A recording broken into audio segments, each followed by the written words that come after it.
Turabasuje mwebwe mwese abakurikiranye YouTube channel yacu yitwa Yesu Arakiza TV. Mazina yanjye nkuko bisanzwe nitwa Abakwizera Jean Bosco.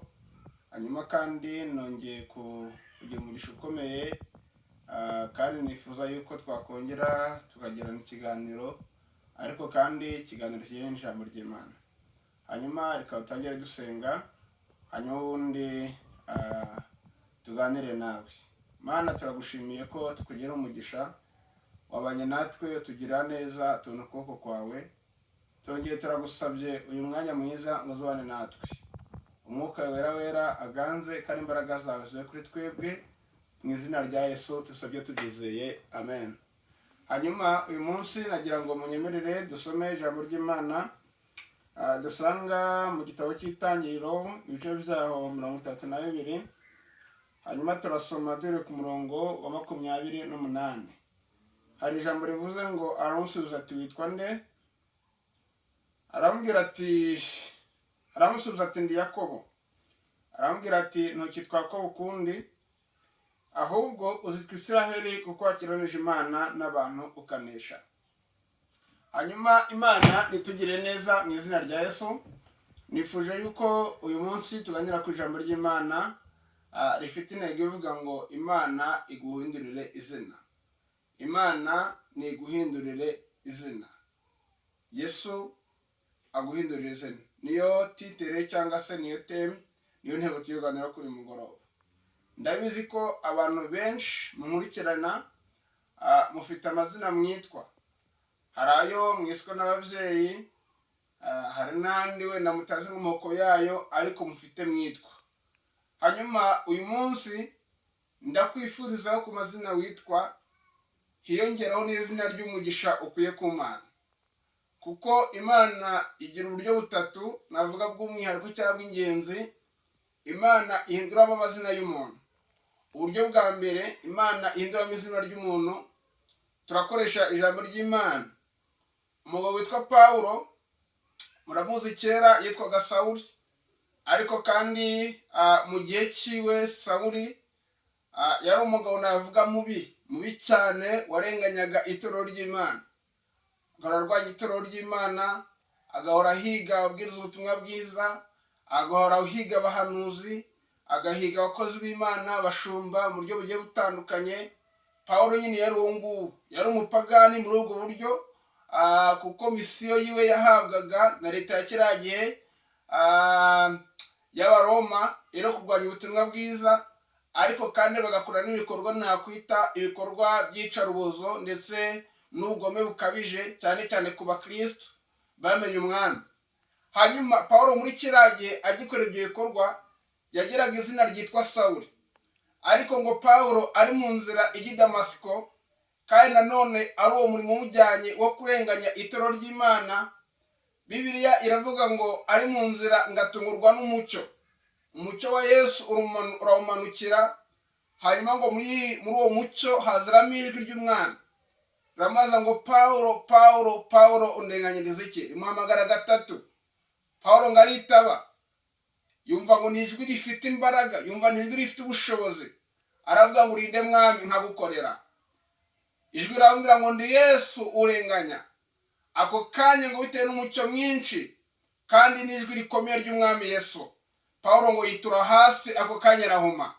Uwo mwanya ndabibusa yuko ari bwo deliverance ya Pawulo ava mu kuba Sawuli yinjira mu kuba Pawulo, nibwo byari biri kuba.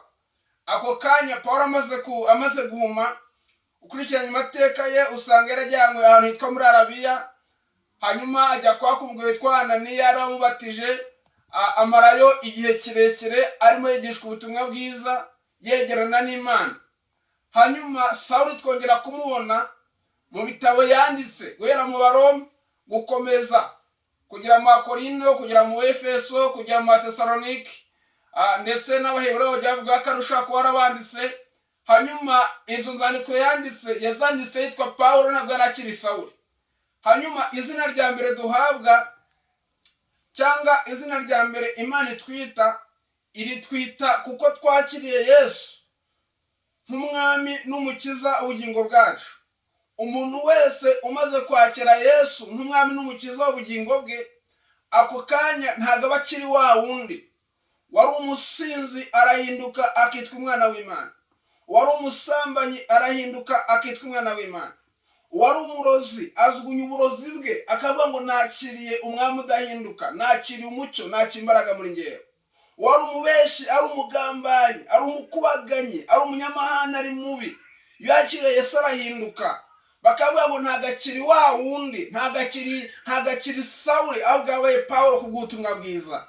Hanyuma rero muri Yesu harimo imbaraga zaguhindurira izina ukimara kumwakira. Tukimara kwakira Yesu twahinduriwe amazina, ntitukiri ba bandi, ntitukiri bya bindi, ahubwo twabaye bashasha muri Kristo Yesu. Imana tugire neza.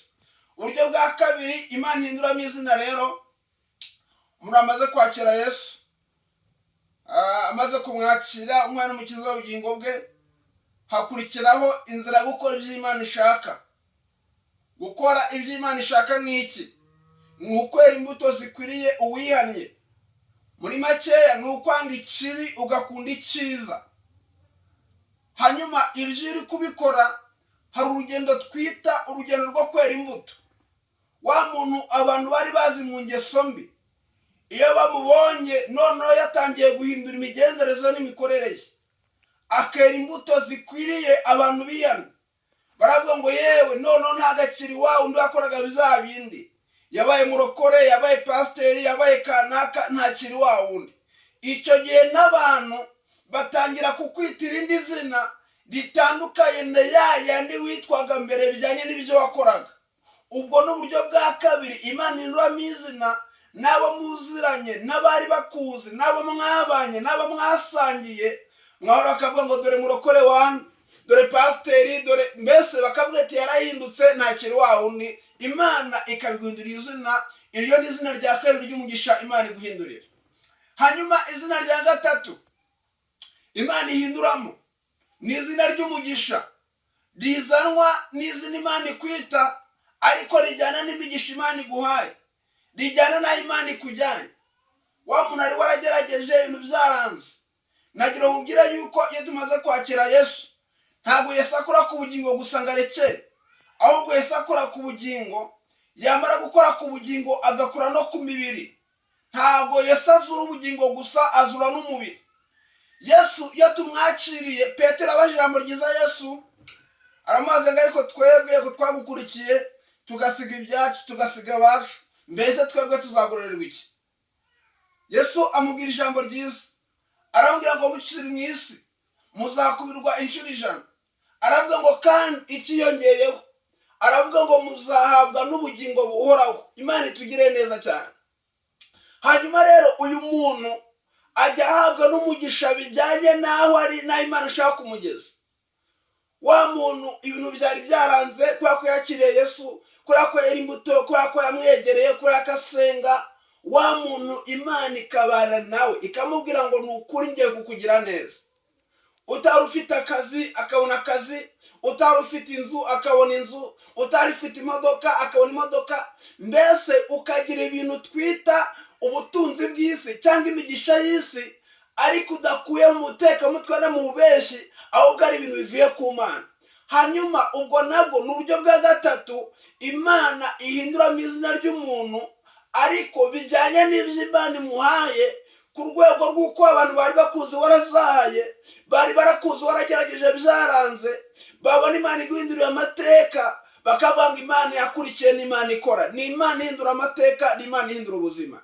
Nubwo buryo butatu Imana yitamo baramazina. Uyu Yakobo rero murabizi yavutse yitwa izina ryitwa Yakobo. Se na nyina bamwise Yakobo, Isaka na Rebeka bamwita Yakobo. Yakobo ararikurana, byasobanuraga umuriganya. Yakobo agenda najya kwa abana, agezeho riramukurikirana arariganywa, arakomeza arikuza ngo amaze gucyura ubutunzi bwe, amaze gucyura abagore be, arongera aragaruka ngageze ku musozi ahura na marayika w'Imana, ngo barara bakerana ijoro ryose, ngo buracya mu gitondo mu rukerera.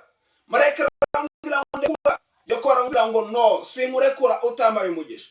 Kuko Yakobo yari yizi wavuga ngo imana yamindura izina byagenze bite? Ikintu cya mbere ugomba kubanza kwimenya wowe urinde, izina witwa nirihe.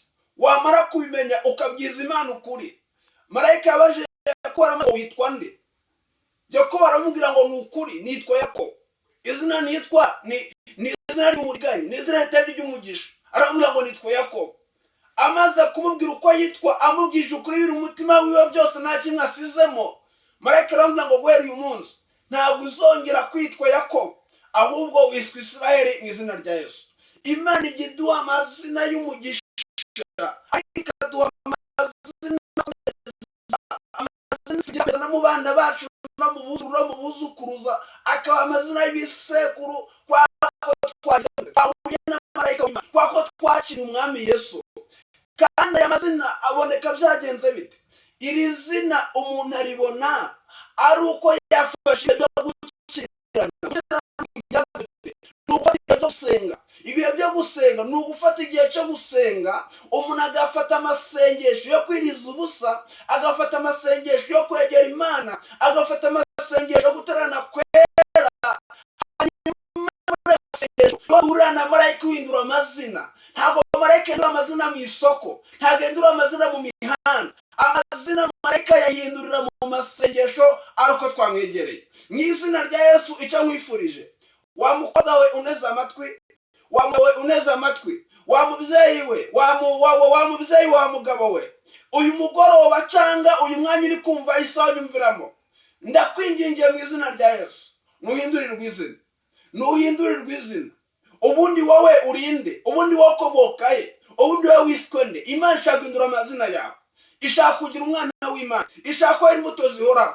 Ibyo ari warabikoze, Imana ishaka kuguha umugisha, urwego rw'uko umugisha ukubonekaho, n'abantu bakajya baguhamagara mu mugisha, n'abantu bakajya bakwita mu mugisha, n'abantu bakajya kubona mu mugisha. Akira guhindurirwa amazina mu izina rya Yesu, akira guhindurirwa amazina mu izina rya Yesu. Imana nikugire neza cyane. Reka dusengane Imana, Imana indura izina rye mu izina rya Yesu. Mana turagushimiye, mushimye ko izina ry'uyu mugabo, ry'uyu mukobwa, ry'uyu musore, mushimye ko izina ry'uyu mubyeyi mu izina rya Yesu. Urakoze kubikoze, amen.